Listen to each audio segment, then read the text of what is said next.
Good morning, everyone. Welcome to Living My Best Life, the podcast. Today we're talking about NDIS and the language that it uses.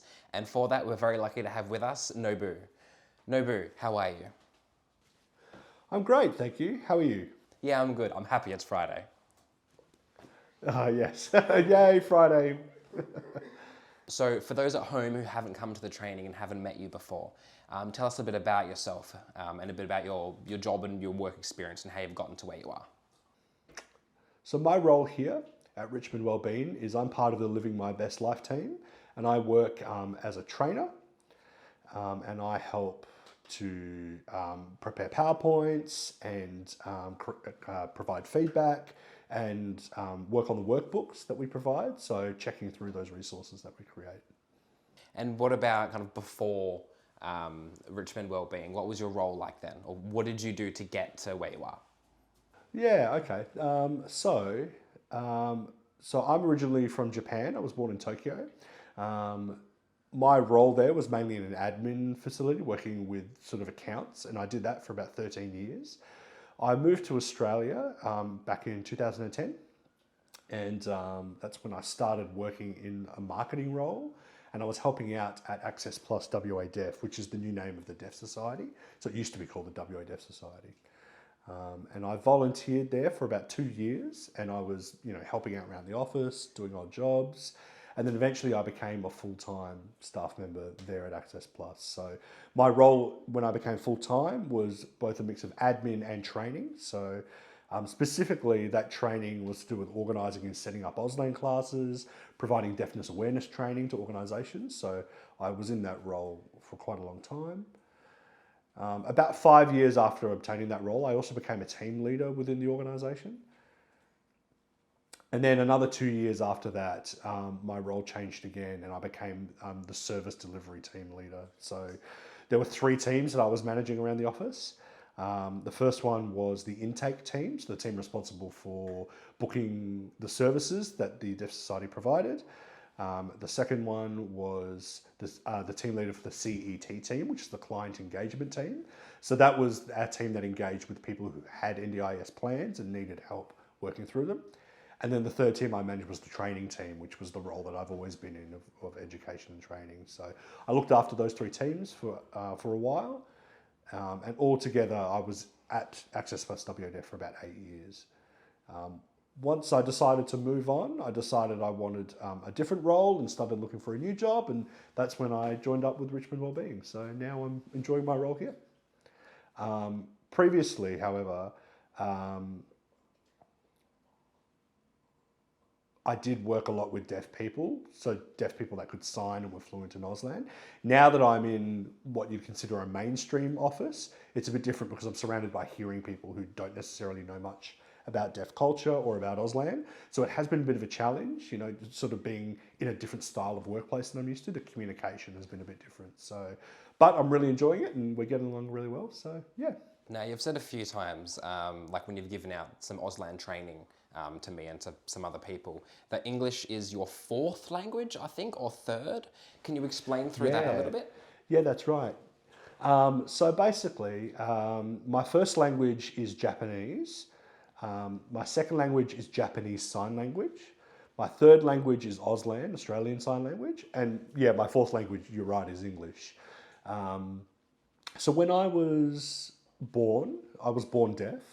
And around the age of 3, that's when I went off to my first school. And back then it was called a specialist deaf school. And they trained us mainly in the oral method of communication. But it didn't really catch on with me. I didn't really take to it. And my learning was very, very slow. It was very sort of stagnated. Very, very basic, good morning, how are you? That was kind of it. And that went on until I was about 15 years old. So I didn't really progress in my learning during that time. When I turned 15, I went to a different school. And at that school, that's where I first started learning Japanese Sign Language. So the teachers at that school, however, didn't teach us the Japanese Sign Language. I actually learned it from my friends. So it was kind of a natural acquisition of language. They actually outlawed sign language at that school at that time. Really? Yeah, they didn't really allow it. So it was very difficult. And again, they focused mainly on that oral method. So anyway, I was learning Japanese Sign Language from my friends, and that's when language really started to fall into place for me, and I started to really click. I was able to then move on to reading Japanese, like written Japanese, and I was able to talk about my day and express my feelings and my desires and things to my family. So I found Japanese Sign Language was really the smoothest level of language that I had available to me at the time. When I moved to Australia, I had to start learning English a bit more and Auslan as well. And the place I originally went was to TAFE to involve myself in a short course to learn a little bit of Auslan. And it was then that I started knocking on Access Plus's door and wanting to volunteer there. And once I got the volunteer position there, that's when they taught me a bit more English, or I started to acquire written English and also my Auslan as well. So really, yeah, I wanted to improve my English and go to maybe an English course, but that kind of access just wasn't available to me even in Perth at that time. So I really had to do a lot of self-learning for my English and improve my English myself. Um, when I've started working in the Australian workforce, I had to really sort of catch up and sort of, start engaging with emails and written text and that kind of thing. Sometimes if there was an English word that I didn't recognize, what I will do is I'll translate it into Japanese using Google Translate. And because I know written Japanese better than English, that gives me an idea of what that word means. And then I translate it back again. So a good example might be, to put it in perspective, say I've got like 100 words, like a block of text that's about 100 words. It could take me up to an hour or 2 hours to work through that. It takes me a very long time to slowly double translate it. And that's because, again, English being my fourth language, and I have to kind of swap between all four simultaneously. So it can be quite a lengthy process. If I still don't understand after that long process, that's when I might go back to Google Translate and try to suss it out that way, go from English into Japanese or vice versa. Or I might try to put it in my own words, or sometimes I might even try signing it in Auslan to help me understand what it means. And if that doesn't work, if I still don't understand, that's when I need to engage the services of an interpreter. And I'll just give the interpreter the written text and they give it to me back in Auslan, and then I understand it quite well. If there's something that requires an answer, for example, an email that requires me to reply, that can be quite tricky. That's quite difficult as well, because that means I need to both understand the text and write it and respond in written English. So that can take a long time to process. So especially if it's important or serious information, if that's the case, I'll often engage an interpreter to help me construct those emails. Yeah. How has all of that impacted your learning experience to do with the NDIS? Yeah, so the NDIS has always been very frustrating for me. So, for example, when I've had plans constructed, like in a planning meeting with the NDIS, I would meet the planner and I would need to gather documentation from the doctor or an audiologist or an OT. And I'd have conversations with those people and they would often say things like, oh, you've got hearing aids, you can hear, you can understand lip reading, you know English, and I'd have to kind of go through the lengthy process of correcting them. And that's because those professionals just don't have no knowledge of deaf culture, they don't know anything about Auslan. And I've really tried to sort of advocate for myself and explain that information. But again, just that process itself has so many barriers of trying to get that information across. So what that means is when I was at Access Plus WA Deaf, they would assist me in processing that information. And that they often, Access Plus has staff in place to help deaf people understand their plans and unpack their plans. So that kind of assistance really made a difference. Another example might be the 6 domains that are sort of in a plan. I'm trying to remember what they are exactly, but I think there's communication, there's learning, there's self-care. Was that right? Yep. There's self-management, social interaction, and then I think there's one more. Oh, yes, mobility. Yep, that's right, yeah. So some examples of barriers within these 6 domains is communication. Obviously, when I meet a hearing person, having an Auslan interpreter is ideal, so that's a service that needs funding. Another one might be for social interaction. Again, if I want to interact socially, if I want to go out to a party or to a public event, the barrier is I can't communicate without an interpreter, so I need an interpreter with me at that event. So some examples of that might be, I'm involved in a rugby team as a social club, so I will often need to book an interpreter to be able to communicate with people within the team. Some of those teammates and friends of mine, some of them might want to learn Auslan as well. So luckily the NDIS can provide that learning as a service, so that's a vital part of it. The learning area, the learning domain, that can be tricky as well because, for example, if I want to upskill myself or want to go to any kind of course, I need to book an interpreter to be able to access that information. And again, the only issue there is that the interpreters kind of relay that information of the course, but it doesn't provide me any kind of assistance in learning. So, I might need a support person with me as well to be able to fully digest that information and access it properly. And then mobility.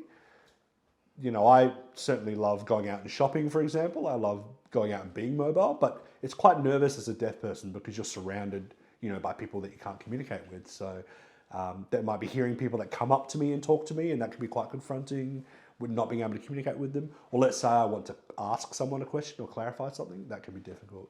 A good example might be when I go to the hairdresser, or if I want to get a massage, or go to the dentist. These kinds of things all require, an interpreter to be present. So. And then self-care, that's a good example of, where, I want to be a healthy person. I want to look after my health and maintain it. Maybe I want to learn to eat healthier by learning how to cook healthy meals, but I can't read those kinds of texts very efficiently. So again, I need someone to help me access those texts about how to cook healthy recipes, as an example. And then self-management. If I want to buy a new home, for example, and be in control of that process, again, I need to go through a lot of meetings with people that have more information than I do. It might be a staff member at a bank, or perhaps it might be like a home loan officer or something like that. I'll need to book an interpreter so that I can communicate with that person efficiently. So really the takeaway here is that, interpreters are ever present in these processes, and you've also got support staff as well. And it's important to know that an interpreter is a qualified professional. They're qualified by an organisation named NATI, which is the National Australian Authority of Translators and Interpreters. That means an interpreter is a qualified professional. A lot of the other support services, like support staff, they can be people that know Auslan, but they're not a qualified interpreter. So, for example, if I book a doctor's appointment or a job interview, it would have to be a qualified interpreter in that situation.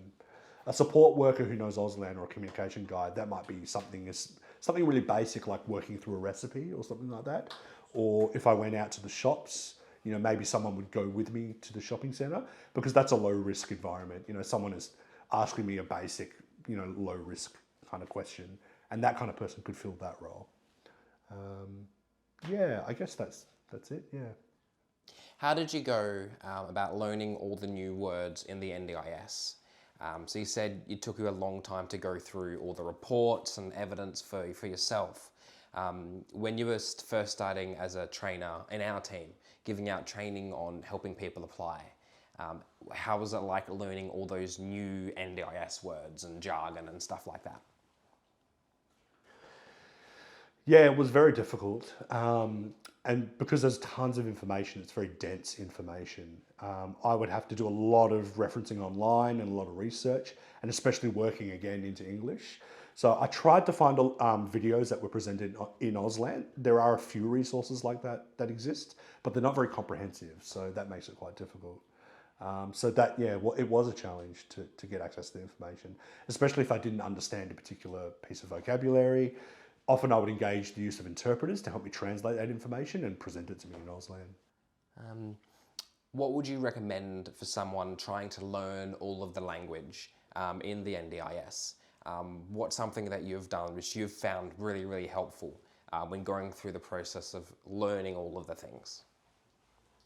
So I would advise that person not to necessarily rely on the advice of doctors and OTs in regards to understanding the NDIS. And that's mainly because, sometimes they don't understand the system very well and you might get muddled information. I would suggest perhaps going off to a specialist organisation that is linked with your disability. So for example, for me as a deaf person, it would be, Access Plus WA Deaf or another organisation that deals with my specific disability and they can help me understand it a bit better. I think that's a better method for people. Do you think coming to one of our training sessions would be of assistance? Yeah, I do. Yeah. I know that specifically for deaf and hard of hearing people, that's an example of a disability that you can't see. It's not a visible disability, and it can be similar for mental health as well, where people might have barriers that aren't obvious. So you might have people that have moved here from overseas, people with autism, people that can't read English very well, people that are non-verbal. There's a great variety of disabilities that are similar in that way. It might be better for people to come to that training and really get upskilled, And we're not only focused on mental health either, there's a wide variety of sort of avenues that we can help people in. So that learning, I think, is really worthwhile, really valuable. Awesome. As a note, at the time of this uploading, we still have 6 months of training left, which is free. We provide food if it's face-to-face. So definitely try to book in one of those sessions. There'll be a link in the description for it. So with other mental health disabilities or just for different people, a barrier could be, it can take a long time to kind of really just understand the process and the language. So would you recommend if I was helping someone apply for the NDIS, to just give them as much time as I can so that they can really understand what it is they're applying for and all the words and things like that? Yeah, absolutely right. So, as an example, I mentioned before that with disabilities that are visual, someone with a physical disability, for example, you might want to make sure that you're clarifying what the disability is, whether they have language barriers, if they have comprehension barriers, whether they might be deaf or hard of hearing. These kinds of things can impact on the amount of time that it takes. So you might need to clarify with them about the best way to meet their needs and then follow what they recommend. Matching their type of communication is always important. Meeting their preferences, making sure that they're comfortable, meeting in an appropriate place, making sure that they're in the right space to be able to engage properly. Knowing a bit about their background obviously helps as well. What might create frustration, what kind of things you can do to get over those, what they can and can't hear, for example. All that information really informs how you can move forward. So, because everyone is different and there's such a variety in people's disabilities. So, again, going back to the example of being deaf, hearing people always automatically assume that they know Auslan, but I would say only about 50% of deaf people actually use Auslan fluently and know it well. And again, you've got hard of hearing people, so people with another degree of hearing loss. Some of them might be Auslan users and might prefer to use Auslan. And again, people might assume that they can speak and understand English really well when still they prefer to use Auslan. So really it's important to respect and to really communicate and understand what that person needs in regards to communication, what their preferred method is and whether it might be Auslan or whatever that might be. And then make sure you respect that and note that down somewhere so that, people know what to do. Another example might be someone who comes here from overseas. They might not have English as a first language.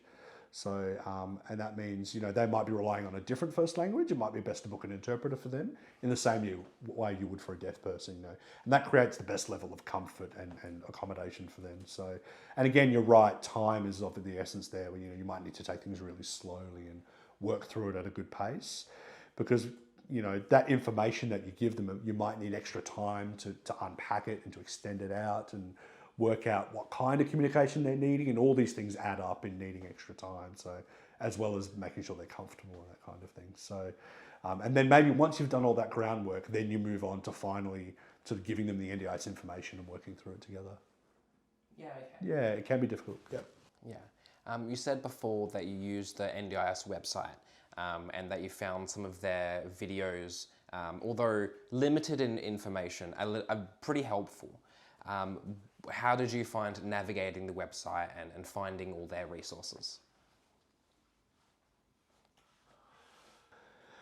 Yeah, I feel that, for deaf people in particular, because English is the second language for us, it can be very difficult to navigate that website. So, for example, there's a lot of Googling of words because we don't know what to do and we can get stuck in some ways. So it can be very difficult. For me, I'm fortunate that my English is actually not bad and I can use those tools to kind of help me navigate the NDIS website. And if I want to contact someone at the NDIS or the NDIA, I might send an email. Like in the past, I've sent emails. The issue is they'll try to call me to respond to that email. So I obviously can't take that call. So that's been a barrier. Sometimes I'll book an Auslan interpreter to sit down with me and the website, and they'll place a call for me back to the NDIA or the NDIS. And unfortunately, the issue there is that you don't always get straight through to who you need. And so, I might make a phone call and then, they may not be available until later. And I'll say, oh, I'm deaf. I need to do this now while I have the interpreter. And I'll say, oh, sorry, we're busy. We'll call you back. So obviously that never works. And if I can't do that, they'll say, oh, please reply via email. And I'll say, no, I've made the effort of calling. And they say, oh, we'll call you back. And, there's all levels of frustration with trying to land that fish. So I have had some bad experiences in the past as well, where I've actually issued a complaint myself to the NDIS. And I tried to research the process for that to finally find out how to lodge a complaint and managed to find an email address where I could send that to. I emailed that complaint and sent it off. And then their reply was, we'll call you, and there was a huge, email just saying at the end of it, we'll give you a call. I said, well, I can't do that. I can't take a phone call. That's not how I engage with the NDIS. I'm deaf. Please book an Auslan interpreter. And I sent that back. And again, they replied saying, we'll call you. So, in the end, it was very difficult. And all this is happening within a time limit as well. I've got a cutoff date that I need to get things done by. So I need to express the importance of the fact that this needs to happen sooner, not later. And then, the cutoff date came and went. They never got in touch with me. They never made any accommodations. And that's sort of what happened there. So again, that's an example of where it can be really difficult. So in the end, I had to go to the office, to the NDI office in person to get the attention that I needed. And that's when, I kind of kicked up a stink and managed to get some progress by having an argument. But, and again, it's difficult because the language that they're using isn't really appropriate. So I need to book an interpreter anytime I want to engage on any level with the NDIS. So, it took about 3 months to really get that resolved. So, yeah. That's got to be so frustrating. And I think for someone who might have other mental health issues and may not be able to answer a phone call due to their own fears, paranoia, whatever the situation may be, and they need that support person with them. But then if you can't book a time for the NDIA to call you back and they just said, oh, we'll call you, and then they do without a support person there, that's going to be really frightening and end up maybe damaging the relationship and the trust that person has in the service rather than trying to build it. I think it's a really good advice to go into the office with that support person. So that way you're there on your own terms and you have someone there that can assist, whether it's, say in your case, an interpreter, or if for someone else it might be a different support worker or a support person. I think that's really brilliant. Although it is a bit sad that it requires that depth of you going in to be able to get the response that you require. Has there been anything that our team has done when you're going through the process of learning the language that has particularly helped? So whether it was helping translate certain words or just any support that we've been able to give that you'd recommend someone else giving to someone who is learning the NDIS language? I think what's key is that not only dealing with people with hearing loss like deaf people, what's important to remember is that a lot of people struggle with the language barrier with the NDIS. So you might have non-verbal people or people who are on the autism spectrum. You might need to clarify with that person what their best method of communication is and check in with them. And then, make sure, a good example might be simplifying the language or making a visual resource that might be more digestible to someone who can't understand English very well. Or it could mean booking an interpreter or booking a support person to be with that person to really understand it better. Because I remember at the start, you and I had communication issues because I didn't understand the best way for us to communicate. And I know I made assumptions, and so, we had a rocky road at the start, but luckily we had those around us to kind of help guide, and I feel like we're in a good place communication-wise. Though if someone was helping another go through the application process and kind of they had that rocky road at the beginning, then that relationship might not have lasted, and then you have someone who hasn't had a good experience, but also then isn't able to apply because they're not trusting that someone's going to stick with them and communicate to them in the way that's best for them. So another issue is that a lot of people who struggle with mental health issues, they don't know a lot about the NDIS, so that's a barrier too. So, they might instead go to Centrelink looking for that assistance, or they might be engaged with an employment disability service. They might be engaged with these other agencies instead. So they might say, I've got a mental health issue, I've got mental health, diagnosis, and they're looking for assistance from those organisations. And sometimes the staff there don't know anything about the NDIS either. So really there's a lack of information all around where this person kind of gets stuck in a little kind of vortex of not knowing where to go, not knowing how to reach out and get that assistance. So if there happened to be a training that at least these two awesome people are a part of, you would recommend someone going to that training? Yes, absolutely. Yeah, I would. Yeah. Really, what I would love to see is professionals like doctors and OTs and people on that level come to the training too. I think that would be of great benefit because I think it's a really good resource and people can learn a lot from that. Yeah, absolutely. Well, thank you, Nobu. I feel like I've learned a lot, and I feel like everyone that has listened or is watching have learned a lot as well. Not only about you and your awesome experience, but how to best approach the NDIS and the language it involves. So thank you so much. Thank you. Yeah, no problem. And for everyone at home, thanks for listening in, thanks for watching, and we'll see you in the episode to come. Thank you.